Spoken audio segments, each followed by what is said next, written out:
welcome back. I was going to vlog my beach trip in July, and I did, but I didn't do it well. I typically read a lot at the beach, and I did read a good amount this year. I just didn't film any of it. So then I sat down and was like, all right, let's recover from this, and did a quick little video with the books I read at the beach. And so I realized what it ended up being, because I finished all my books that I finished that month at the beach, was basically one of my monthly wrap-ups, but with like 1 minute worth of actual vlog at the beginning. So I was like, nah, we scrapped it. We're just doing a wrap-up. Here's what I read. First off, I finally finished. Somebody just texted me something nice. Back to books. Back to books. People need to leave me alone while I'm trying to talk about books. I finally finished The Irishman. We're pivoting to books. I finally finished The Irishman. I don't know why it took me so long. It took me like 3 weeks. At least. At the very least, it just took me 3 weeks.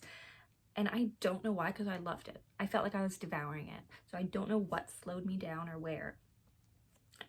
It is the story of Frank the Irishman Sheeran. He's one of, I think, 2 major players in the Irish mob who were not Irish mob, in the Italian mob that were not Italian. He was Irish. And he has long been believed to have been involved in the Jimmy Hoffa disappearance. If you want to hear more about that, go look at BuzzFeed Unsolved. They're on Watcher now, but they covered Jimmy Hoffa on BuzzFeed Unsolved before they left BuzzFeed. Yeah, so that's where I knew Jimmy Hoffa from, and it's still this mystery. We don't officially know what happened. Frank Sheeran was long believed to have been involved, and on his deathbed, he confessed to being the shooter and saying like all these other guys were involved, but I'm the one that shot him. And so he gives his whole life story, growing up in Philly, being in World War II, and then, you know, like the 60s and all that jazz. And then his life, and then obviously Jimmy Hoffa, and then life post Jimmy Hoffa and his family life, and better. I am just interested in the mob. That's like, I don't know, it's just really interesting to me that they just organized themselves. So I've always had like an interest. I like true crime, but this is like not the true crime I like. I don't want to hear about what they do. I just want to hear about how they do it. If that makes any sense at all. I don't think it does. It's a vibe. Anyway, so I went in being like, yeah, Jimmy Hoffa, tell me what happened. And I got a lot more mob stuff, so I loved that. I was all in. I will say it's not really that much about Jimmy Hoffa. It gets there, but they try and make that like what the book's about, and the book is like totally not. It's way more about just Frank Sheeran's life in general. And oh yeah, he also killed Jimmy Hoffa. But also it's all told by Frank Sheeran through interviews, except for there's this big chunk at the end that's like the Charles Brandt, the official author, telling you how he went about interviewing, different anecdotes, and then with each new edition that comes out, he'll like update it and be like, oh, this person read my book and they contacted me and said that they knew this realtor who was there at the time, and so we have like confirmation for this story. And it's like, okay, cool. But one, incredibly jarring, because almost the whole thing, aside from like brief interludes where Charles Brandt is just adding a little bit of context, the vast majority of it is in Frank Sheeran's voice. He's telling it. And so to get this big chunk at the end, that's just not, it's very jarring. I'm like, the book is over now. And then it's not. It's weird. 2, though, because it's mostly told in Frank's voice, everything is from his perspective, you really have to question whether or not you believe him. And going in, I was like, why would he lie? Especially Charles Brandt does a good job of painting Frank as, you know, this classic Catholic man. He's on his deathbed. Of course, he'd want to confess and he was very close with Jimmy Hoffa. So if he did this to Jimmy Hoffa, a good friend, and there's no way to justify it. Frank calls a lot of people good people throughout this book, or they have a nice family, and he was close to Jimmy Hoffa's family. So if there's anything he would want to confess so he didn't end up in purgatory or whatever Catholics believe at the end of his life, it would be that. I would think that would be something. And there are a fair amount of people who believe this wholeheartedly, but then there were also people who don't, and I was like, well, why wouldn't they? And when I got to the end of the book, I feel like what it really is he puffs himself up so much.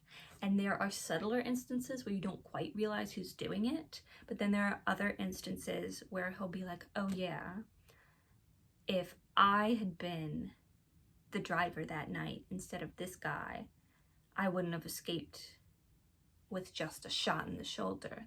I would be dead right now, because they know that they would have to kill me or I wasn't going down. Like he just he thinks he's so much tougher than everybody else. He puffs himself up so much. He thinks he has this massive reputation. And I think he does, but I think there's also a lot of puffing going on. Is he big and strong? Yes. Does he have a massive reputation? Yes. And it's okay to know things about yourself, but I just feel like we're puffing our chest a little bit in a lot of this. So it's like, why? And also, once again, he was very close with Jimmy Hoffa. He was close with Jimmy Hoffa's family. And the family has been on him, and a couple other people, I think, since his death, or since the disappearance, to be like, hey, you need to tell us what you know. And they've made pleas over the years. And even like around the time that he was giving these interviews and right before it. So it could be a Catholic man confessing at the end of his life, or it could be a friend of the family just trying to give those kids any kind of closure, you know? So I don't know. That's where I've landed. It is a good story. It's interesting. You learn a lot about the mob. You learn a lot about labor unions. But whether it is fully nonfiction will remain unsolved. They don't do that anymore. Go watch Shane Madej and Ryan Bergara on Watcher. They're good. Anyway, then I was like, gotta unwind from that, huh? The Florida Review. I read this in about 2 days at the beach because it was okay. And that's what it is. It's not stellar by any means. I skipped a couple of stories, but even the ones that I didn't skip, even the poetry I didn't skip, I was always like, okay. There's a lot of, now this is 2014, so the Florida Review could have completely revamped itself by now. This was almost a decade ago. But at least at this time, it seems like most of their contributors were academics, which is wonderful. We love that. But they were academics writing for academics. So then all the characters are there academics wondering about art and life. And it's like, okay, got it. Like, they're, even when like the settings and the names and the problems changed, they were all very the same. So it got boring real quick. And I don't even remember any poetry, but I'm sure there's poetry in here. So that kind of shows you how that went. So I think I got this from a Goodwill, so, you know, money okay spent. It's not like I'm not upset I didn't spend a fortune trying to get this, you know? So Spent 50 cents, and it was worth about 50 cents. Next, I got around to Lunar Love. Woo, woo, woo. My best friend gave it to me for my birthday. It's a signed copy. I know I showed you before, but I'll show you again. Lauren Kung Justin signed it, and then she drew the little cat, and then she signed it in. She did like her Chinese name stamp. So very cute all around. I blew through this 24 to 48 hours, somewhere in there. Good time. A good time is had by all. It's simple, it's silly, it's fun, it's lighthearted. There is, like, I loved it because, okay, so they had the third act breakup, spoiler alert, I guess. But, like, when do they not have the third act breakup? But then they, like, there's not the miscommunication trope. Like, there is for, like, split second, which that is my... But I was, like, down with it in this situation. Like, it wasn't going to be bad. But then, even when it wasn't going to be, like, awful, like, it felt like it was done in a way where I was like, okay, I can deal with this because this is kind of interesting. But before it even got there, like, they fought, and not, like, but, like, with words, and talked it through, and within that, everything was explained. So really, the miscommunication trope lasted, like, maybe 2 pages, and then it was all out in the open, but then still a third act breakup because one of the characters was being too practical, and I can relate to that in a love life, and I loved it, and it was cute, okay? Very cute book. Quick read. I'm sorry to the author because I know you worked really hard on this for a long time and I read it so quickly, but it was good. I constantly forget to tell you what books are about.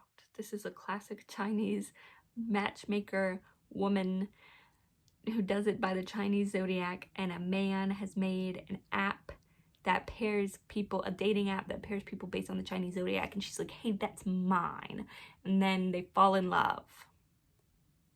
Thank you. Enemies to lovers, kind of, but like also, you're a normal person. This is the 21st century. What? Huh? You're a normal person, act like it. I'm trying to do a sound, but I only heard it today, and I do not remember what the sound is like. So... I think it's you're a normal person, act like it. Anyway. Finally, I ended the week with Batman Haunted Night. I thought it was one continuous story. It's actually 3 different runs, just brief runs that they did for 3 different Halloweens. But it is the writers who did the long Halloween, which I love, and this was apparently the prelude. They did like, hey, let's do a Batman Halloween special, and they did one, and then they were like, now you have an idea for another one, and they did that, and they were like, but what if? And then they did the 3rd one, and then after they did those 3, that's when they were finally like, bookmark, that's when they were like, hey, here's an idea, and then they made the long Halloween. So very good. I love everything by this writing team, Jeff Loeb and Tim Sale. I don't know if that's actually how you say either of their names, but and yeah, I was into it. They're good stories. They're fun. They're quick. I read this in like 1 afternoon.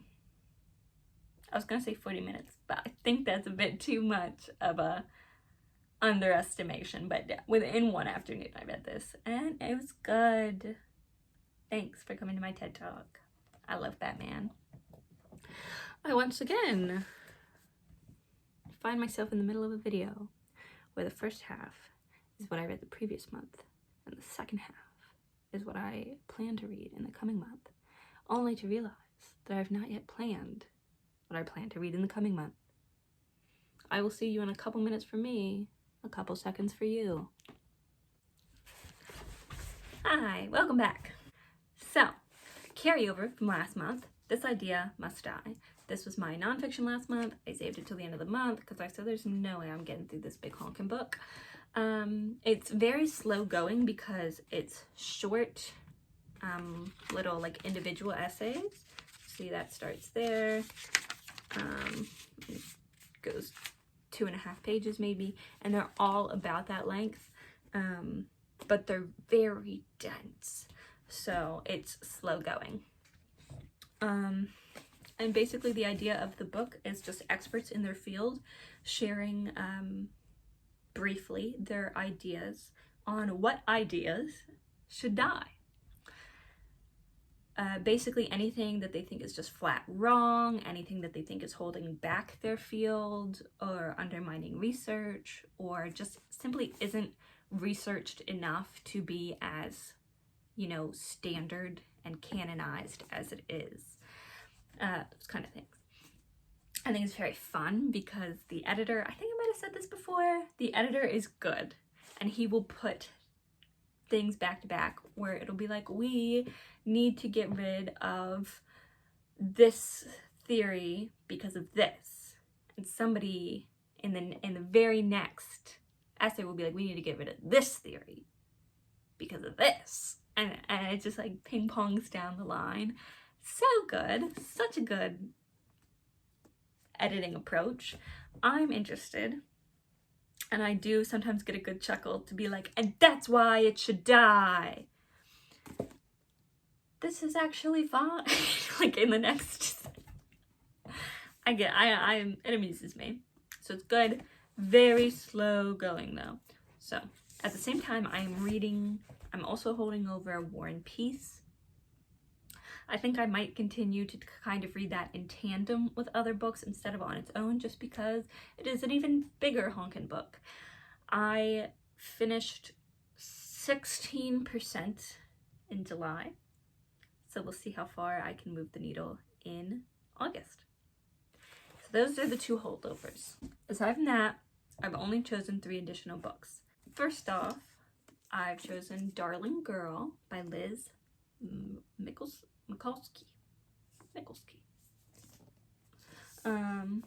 It is a dark Peter Pan retelling, and it was gifted to me 2 birthdays ago, and the friend who got it for me was like, I got one too, and I was like, so exciting, we can read it together. And then they got to it first, and then they were like, actually there's a sexual assault in there, trigger warning, that they don't give you a trigger warning for in the beginning. And I said, thank you very much for telling me that. And then I've put it off until now. I think I'm in a headspace right now where I can do it.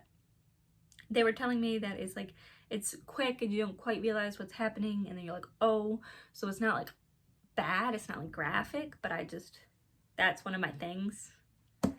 So, like, I can do murder. Gore, sign me up. Sexual assault, no. For my lit mag / poetry, Grump Street, volume 71. This, I've said it before, I'll say it again, Grump Street was my college lit mag that I was the fiction editor for. So I love to get each new copy that comes out, see what they're doing now, see what they're up to. Oh, that's cool. I had never noticed that they glossed just the glasses so that they look like glasses. That's cool. That's awesome. This little shine, that's awesome. Anyway, yeah, I just love to see what they come out with. I love to see what the students there are thinking now. They're normally not that far off. I think there's a guiding hand in the faculty there that kind of pushes kids more towards experimental fiction, which is what I like, but not always, so I'm excited to see. Lastly, nonfiction. I want to read Empire of the Summer Moon, Quanah Parker and the Rise and Fall of the Comanches, the most powerful Indian tribe in American history. That is a long title. But Empire of the Summer Moon is the main title, and it is by S.C. Gwynn, who I do not believe is a member of that tribe or any... Oh, nope, there's his little picture. He's very white. Yeah, but he's an award-winning journalist, so I checked it out. This I also got at a Goodwill. I weighed my options, I weighed my prices, and said I will take a history of an American Indian tribe from a white man, because he seems like a trustworthy white man for now. Yeah, I think that long title sums up what is going on here. do I have to explain further? It was the mood. It was the mood. So we're reading that this month. And that's it. I have the books I'm rolling over and then 3 more. It's smaller this month because actually this month I am moving to Boston to start law school. So between the moving and then starting law school, I just don't think I'm gonna be able to read as much. And that's that. I think as I get further into law school, I will continue to not be able to read as much. But who knows? But we're setting our expectations low for like the rest of the fall. We're not doing like 5-6 books a month. We're just doing fiction, nonfiction, lit mag. And if I don't get to them, I don't get to them. So that's it. That's what I read in July. That's what I hope to read in August. Wish me luck in my move. I'm so excited to see all the Boston bookstores and library and parks to read and coffee shops to read. So, very excited. Thank you. Have a good week. I'll see you soon.